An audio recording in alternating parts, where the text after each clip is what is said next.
Have you ever noticed, no matter how much you accomplish, no matter how full your life looks, it still doesn't feel like enough? Why is that?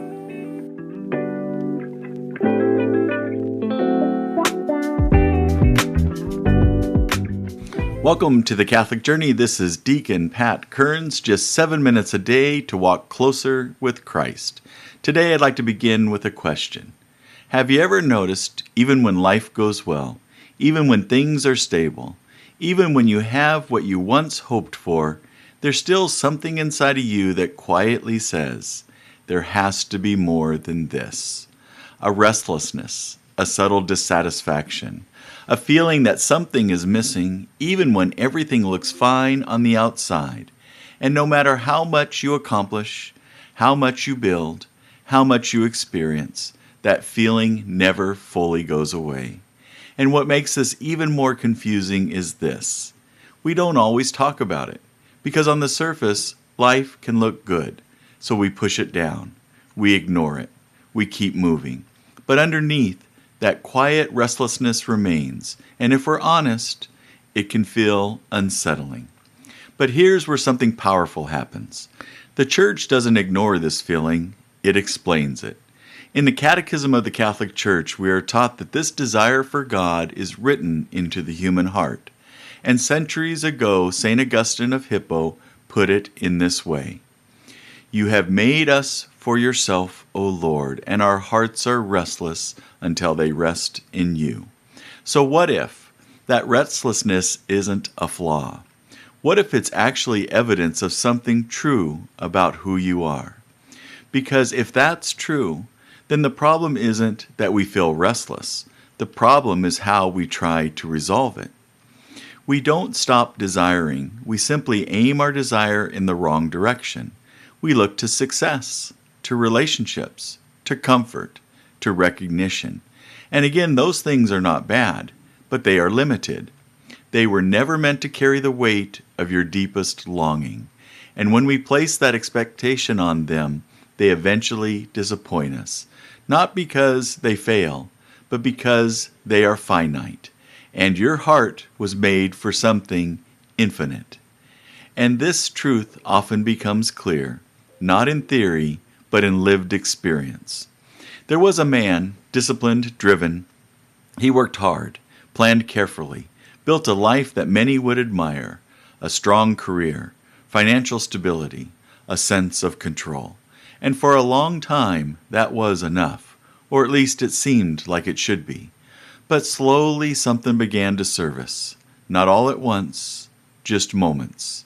A quiet dissatisfaction after a long day, a sense of emptiness in moments that should have felt meaningful, a question that kept returning. Is this all there is? So he did what most of us do. He tried to fill it. More goals, more activity, more distraction. But instead of going away, the restlessness became clearer. And one evening, sitting alone in the quiet, he stopped running from it, and he said, "Why doesn't this feel like enough?" And in that moment, something shifted. Not externally, but internally. And for the first time, he wasn't trying to fix the feeling.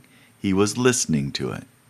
And that's where everything began to change, because that question is not a dead end. It's an invitation. The Church teaches something very clear. You were made for God, not partially, not occasionally, but completely.